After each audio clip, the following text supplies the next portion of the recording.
Une Black Ops ou Black Operation est une opération militaire ou politique secrète qui peuvent recourir à des mesures qui généralement ne sont pas autorisées. Et bien que Batman ait de nombreux alliés à travers le globe, la Bat Family, le Batman Incorporated ou même la Justice League, il lui fallait une équipe capable d'effectuer ses missions les plus risquées et les plus secrètes, une équipe capable d'enquêter, d'espionner, de neutraliser des cibles sous les radars des gouvernements et des dieux qui peuplent cette terre. Cette équipe, c'est les Outsiders.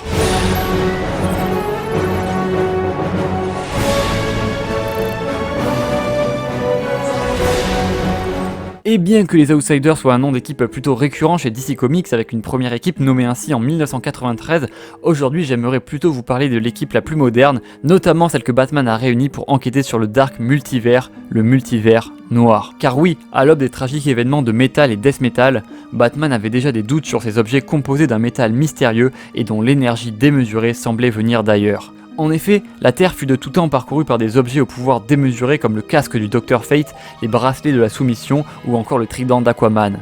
Mais ce fut finalement l'Electrum, un artefact mystérieux possédé par la cour des hiboux qui, utilisé correctement, pouvait ramener les morts à la vie, qui mit finalement Batman sur la piste du multivers noir. Et d'ailleurs, il ne fut pas le seul à sentir cette menace. Ganthet, le chef du corps des lanternes, envoya Hal Jordan dans la Batcave puisqu'elle était la source de cette énergie obscure. Et après avoir maîtrisé le jeune Duke Thomas, le héros connu sous le nom de The Signal, Hal Jordan découvrit toute la vérité sur l'équipe secrète de Batman. Et ainsi, il découvrit que dans l'ombre, Batman avait composé une équipe de héros et de anti-héros aux aptitudes extraordinaires pour leur confier les tâches que son statut de héros ne lui permettait plus d'accomplir. Cette équipe était composée uniquement d'outsiders.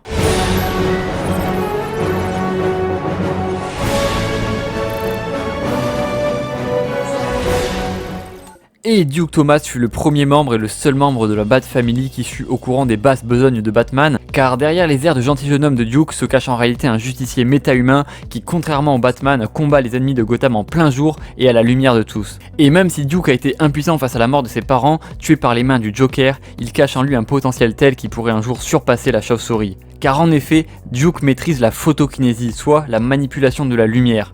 Ainsi, son rapport à la lumière est unique et grâce à cela, il a pu développer une de ses techniques les plus puissantes, la vision fantôme. Ainsi, en manipulant la façon dont son cerveau traite la lumière, il est capable de voir le parcours des rayons lumineux, lui permettant ainsi de voir quelques minutes dans le passé.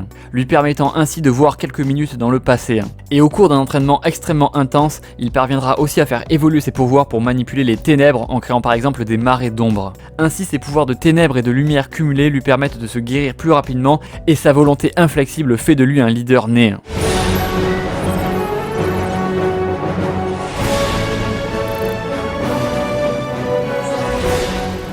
Et n'est pas n'importe qui Géoforce puisqu'il s'agit de nul autre que le prince de la Markovie, une monarchie de l'Europe de l'Est. Et Géoforce ne doit pas être sous-estimé puisqu'en plus de ses nombreuses relations politiques et diplomatiques, il possède un surpuissant pouvoir méta-humain qui lui permet de manipuler la gravité et de contrôler la Terre. Son pouvoir est véritablement surpuissant, capable de créer des tremblements de terre, des séismes, des éboulements, des projectiles de terre ultra denses et même des éruptions volcaniques en manipulant le magma contenu dans la roche. C'est donc un allié de choix pour Batman de par ses relations politiques mais aussi son pouvoir extrêmement important.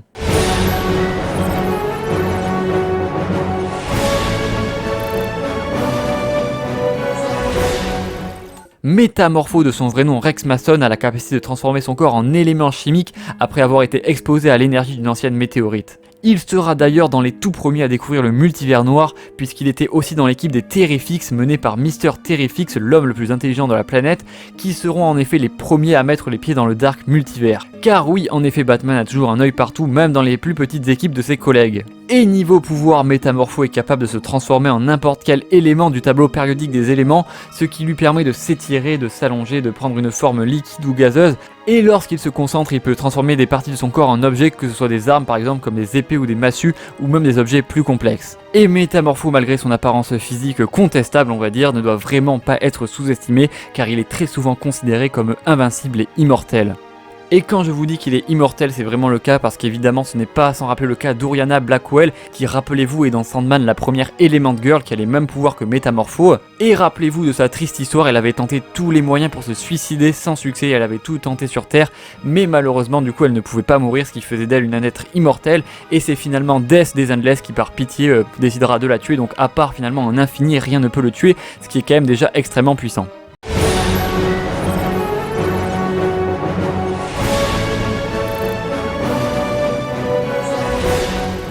Tatsu Yamashiro est la détentrice d'une arme extrêmement puissante, le Soul Taker, un sabre capable de voler les âmes de ceux qu'il tue en les piégeant dans sa lame. Et cette arme est vraiment extrêmement mystérieuse parce qu'en plus de voler l'âme des gens, il tire sa force d'une énergie magique inconnue. Il est d'ailleurs aussi quasiment indestructible, incapable de transpercer par exemple la peau de Superman. Mais au-delà de ça, Katana reste une alliée de choix pour Batman puisqu'elle a une furtivité quasiment extrême qui rivalise largement au niveau de Batman. Et en plus de ça, sa connaissance dans les savoirs ésotériques occultes lui permettent de pallier une des faiblesses de Superman. Et en plus de ça, sa connaissance des savoirs ésotériques occultes lui permettent de pallier une des faiblesses de Batman, à savoir la magie.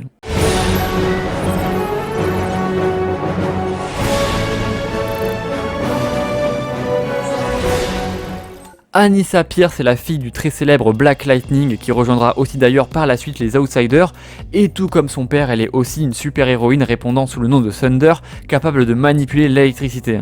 Et lorsque Batman aura besoin de neutraliser un ennemi extrêmement puissant, à savoir un complot organisé par Ra's al Ghul, il fera appel à Black Lightning, et même si Jefferson Pierce a une tendance maladive à s'inquiéter pour sa fille, ensemble ils forment un duo extrêmement puissant.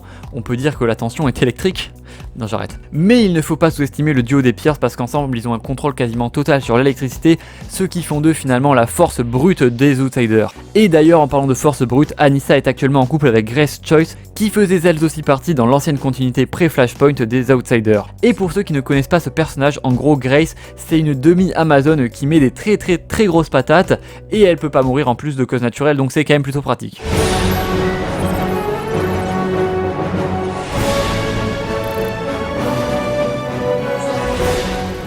Et après la crise du Dark Multivers, lorsque l'équipe des Outsiders ne sera plus secrète vu qu'elle sera révélée au grand jour, Batman intégrera finalement Cassandra Cain, la jeune Batgirl. Et avant de devenir Batgirl, Cassandra Cain était la fille de deux super vilains, The Orphan et Lady Shiva qui est un des personnages physiques les plus puissants de tout DC Comics.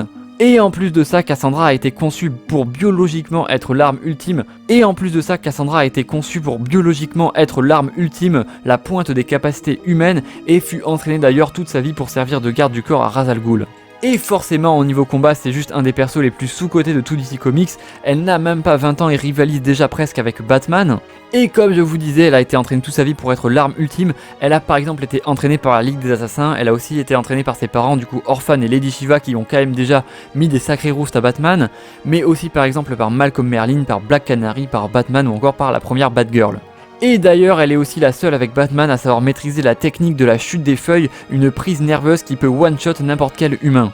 Et enfin, elle utilise un style de combat très particulier et très exigeant nommé le style Kung Fu du dragon, ce qui fait d'elle un combattant au corps à corps extrêmement redoutable. Elle peut notamment solo Ra's al Ghul, ce qui est plutôt pas mal. Bon, par contre, elle sait pas lire et ça c'est un petit peu la honte, hein, vraiment, pas fou. Donc voilà, cette vidéo est déjà finie, n'hésitez pas à me dire quelle équipe de DC Comics vous aimeriez que je vous présente. Moi j'aimerais bien faire une vidéo sur les Challengers of the You Know par exemple, ça pourrait être extrêmement cool. N'hésitez pas à me dire ce que vous en pensez en commentaire évidemment, n'hésitez pas à partager, liker la vidéo, à vous abonner évidemment, c'est extrêmement important, faites-le s'il vous plaît. Allez sur le site eurocomicsguide.com évidemment, je vous mets tous les liens en description, allez voir, c'est absolument trop cool. Et sur ce, je vous dis à très vite pour de prochaines vidéos et surtout, n'oubliez pas de regarder de côté, intéresser l'autoroute. Je veux pas aller à l'école. Ah bon? Quelle père la vertu vous faites?